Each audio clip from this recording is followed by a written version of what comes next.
argues the following, okay? Again, it's very complicated. I just want to summarize this. President Reagan and the Republicans and many economists argued at the time, what we have to do is deregulate markets. Remember where I started? It's a regulated capitalism, and so the shift was to a more deregulated capitalism. We've got to get the state out of the business of trying to regulate various kinds of markets. One of the markets that was regulated at the time was the oil and gas market in the United States, because we are a major producer of oil and gas. We still import a lot, but we're still a major producer. But the price of gas and oil was more or less fixed by the state. We set a price floor higher than the equilibrium price, and we wouldn't allow that price we set a price ceiling in the United States, and we didn't allow the price, the market price, to rise above that. Meanwhile, because of OPEC, world prices were rising, but they were being held steady in the United States, and that's an impossible situation. So the argument was, starting with this industry, but then airlines and a variety of other industries besides oil and gas, get rid of these price regulations, for oil and gas. If I might just very simply do that one.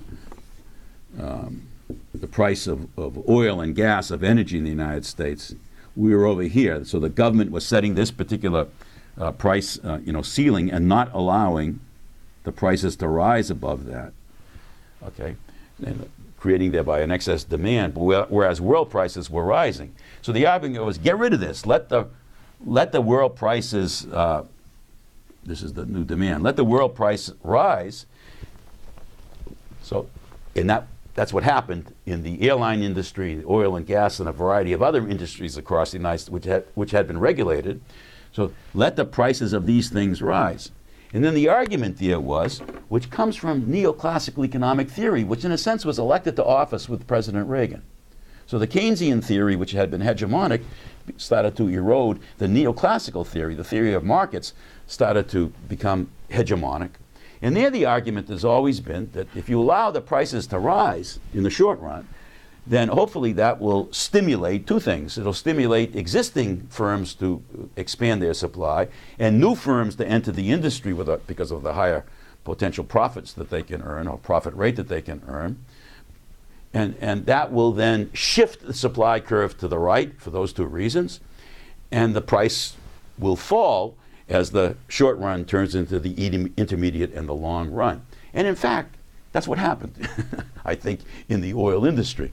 By getting rid of the regulation, allowing the price in the United States to rise, that gave an incentive to U.S. firms to discover new oil fields in Alaska and the Gulf of Mexico, to re-drill in older fields, and the supply the supply curve did become more elastic in the long run.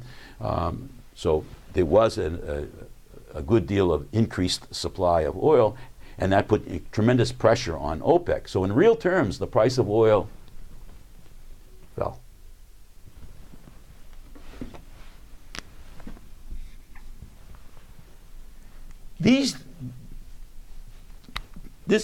If I can use a strong term, this attack, this war on these special interest groups in these different ways, likely enabled the industrial capitalists to redistribute more of their surplus from what they have been giving to workers, what they have been giving to the state and corporate taxes, what they have been given to OPEC, to now increase capital accumulation,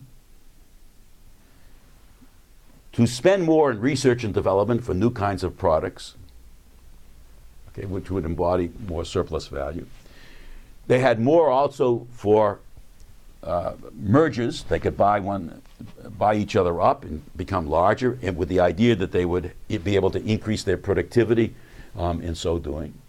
And the productivity of labor did rise in the United States. I think that's an argument that could easily be sustained.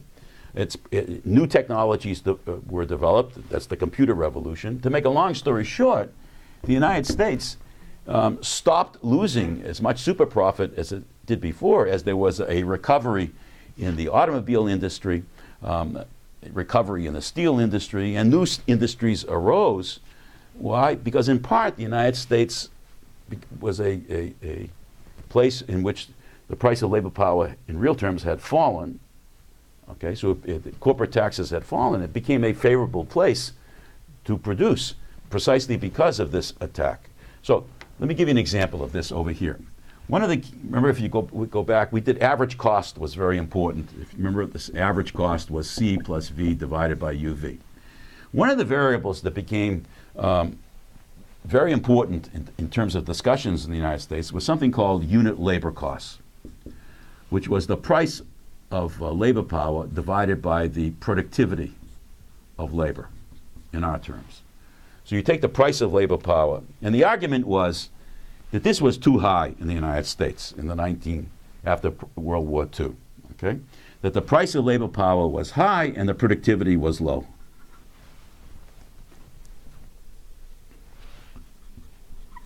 The reason for the high numerator was precisely the workers having these strong unions and able to get a price higher than value.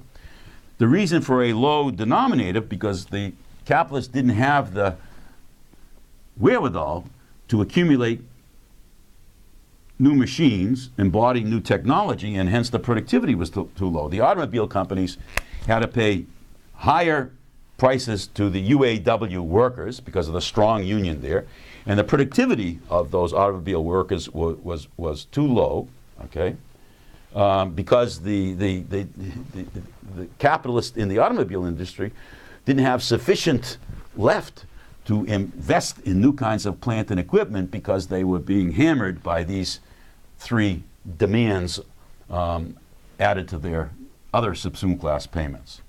So the idea was you could reduce unit labor costs in the United States by getting rid of the strong unions in the numerator and freeing up more of the surplus to be distributed to capital accumulation, embodying new technology, that's robots, to increase this while simultaneously you decrease this. That would bring down unit labor costs to produce a car in the United States, and that might allow the United States to then become competitive and stop losing super profits to its competitors. Make a long story short, the United States would become a location in which the Japanese would start producing the Honda Accord, and perhaps even some of those Accords could be produced in the U.S. and shipped to Japan because the unit labor costs had been driven down in the United States.